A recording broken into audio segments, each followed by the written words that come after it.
Welcome to the Sent from Disneyland podcast. Here age relives fond memories of the past. If it's your first time joining us, welcome.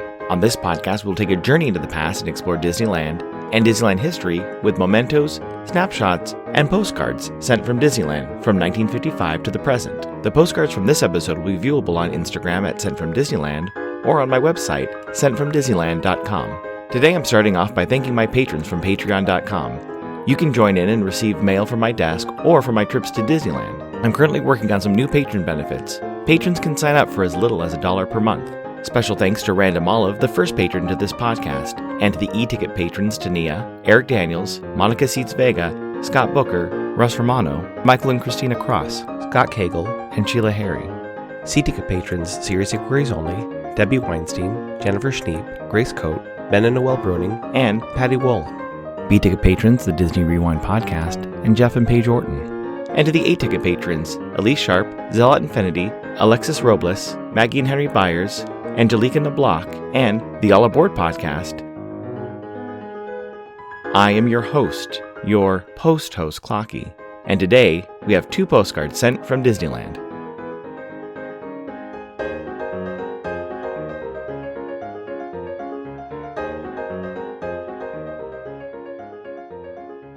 The front of our first postcard has the Tomorrowland entrance. You can see guests walking under the People Mover, and you can see both buildings for Circle Vision, America the Beautiful, and Adventures Through Inner Space. And in the far back, you can see the Tomorrowland rocket jets. On the back it reads, Tomorrowland entrance. A breathtaking look into the future lies ahead for guests about to visit Disneyland's new Tomorrowland. The mysterious realms of uncharted scientific frontiers spring to life along with new and radical forms of transportation.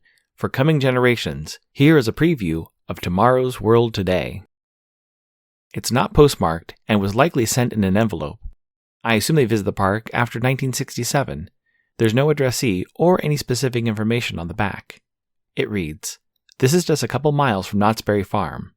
I'm going to my best tool supplier near here today.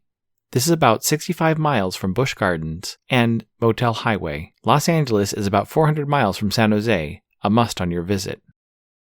Last week's episode I mentioned the Dancing Man of Disneyland, and this week we'll investigate the creation of this character. In the early days of Disney Imagineering, even before it was called WED, a handful of artists worked together on projects for Walt, either for the future park or for the studio. In an article for E-Ticket magazine, Imagineer Harriet Burns, who I discuss on episode 39 of this podcast, called it the Oddball department. One of the projects was designated as Project Little Man. Project Little Man was a 9-inch tall man that could move without exterior wires or strings. It was built with the help of many different people, including Wathel Rogers, who worked on the internal mechanisms, Krista Dora, who hand-sculpted the Little Man, Fred Yeager, who worked on the drapery, and even Walt, who helped build the stage. When it was completed, the entire mechanism fit in a case the size of a phone booth. All the animatronics were housed in the Little Man's body, and other technical requirements filled the phone booth-sized case. This project started in 1951 and well before Disneyland was a full concept. One of the early ideas to bring in an animatronic like the Little Man was the possible Disneyland expansion known as International Street. The thought was to have an animatronic Confucius in one of the restaurants in the Chinatown section of International Street. Although this never came to fruition, the animatronic grew into larger forms like Great Moments with Mr. Lincoln, the Enchanted Tiki Room, and the Country Bear Jamboree. Project Little Man did make its way into the park as an interactive, coin-operated machine. As I mentioned last week, in Teddy Bar's Swinging Arcade, there was a coin-op machine with a country bear.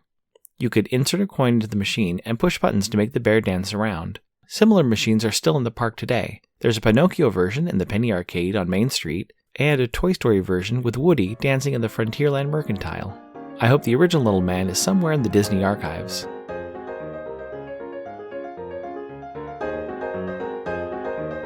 Do you know what's great to put on a special greeting card? Vintage stamps from Enfield Post. Be sure to check out the special Sunday sales at EP Sunday Sale on Instagram. It's a great way to add a little bit of flair to a birthday card, holiday card, or a postcard. That's EP Sunday Sale on Instagram, or you can head over to EnfieldPost.com and explore all the different vintage stamps you can use on your next card or letter. That's ENFIELD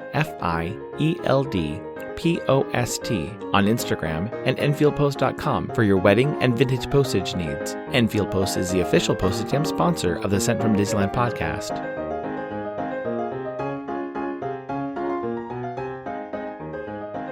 The front of our next postcard has a horse-drawn fire wagon leaving the Disneyland Fire Department. You can see Walt's apartment above, and on the far left you can see a few guests on a park bench.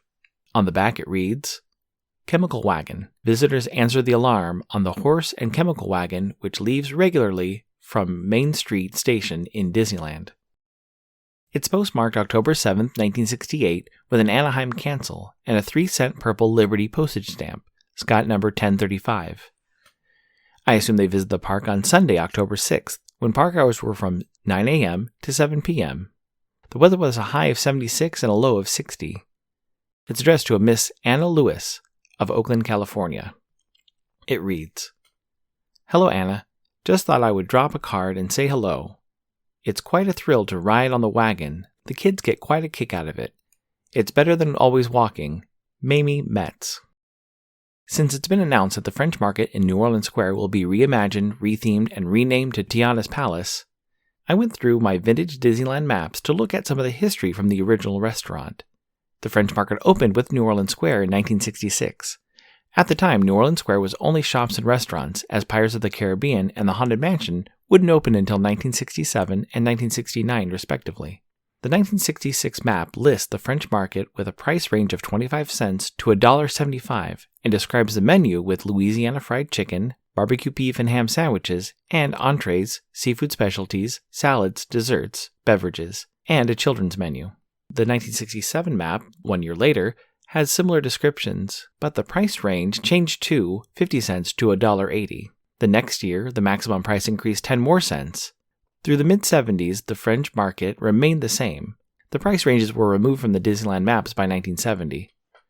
In 1977, the restaurant listing included a bit more detail and added fried shrimp, spare ribs, and stuffed bell peppers to the menu description. The 1980s maps simplified the description to read Buffeteria service for lunch and dinner, Southern-style entrees, salads, hot sandwiches, and desserts. The late 80s and early 90s maps highlight live entertainment available throughout the day. Looking at my 1993 Disneyland map, there's a specific edition of prime rib and chef's daily specials being added to the dinner menu options. For the last 20 years, the menu has remained the same, offering chicken, sandwiches, salads, and desserts. I hope the retheming only enhances the menu, as it is one of my favorite places to get a meal, and I also hope that some of the original design elements are kept as subtle nods to its history.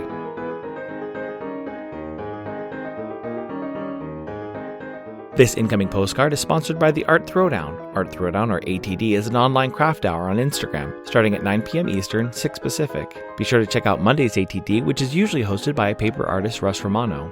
I see many amazing art projects, learned about awesome postmarks, postage stamp history, and a lot more on different episodes. It's great to stop in for an hour to watch someone craft or design something unique.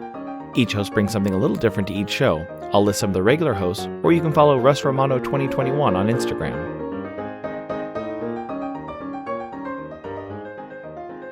My incoming postcard has the Peacock Throne and Throne Room from Snow White and the Seven Dwarfs.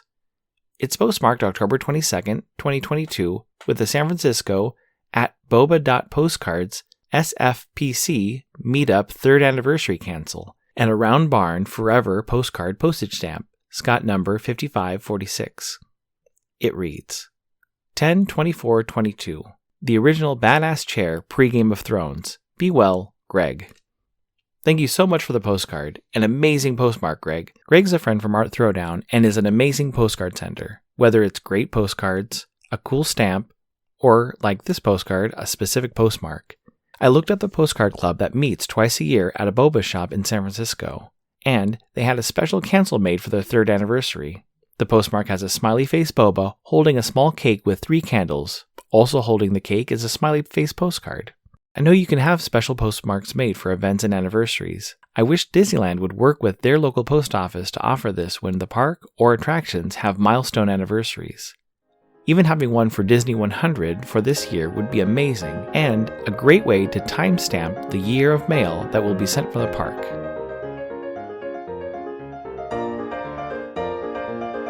Thanks for listening to Sent from Disneyland. If you enjoyed this podcast, please subscribe and tell your friends. It would be awesome to share your favorite episode. There are over 100 episodes to choose from. It would also help to leave a 5-star rating and comment at whatever podcast platform you use. If you'd like to support the show financially, please check out our Patreon page at patreon.com/SentFromDisneyland. You can find me on Instagram and Facebook at Sent From Disneyland, or on Twitter at Sent From Disney. For questions and comments, send me a postcard addressed to Sent From Disneyland, P.O. Box 44, Hood, California, 95639. This podcast is not affiliated with Disney, the United States Postal Service, or any post office or Disney properties. Opinions expressed on this podcast belong to its host and guests of the Sent From Disneyland podcast.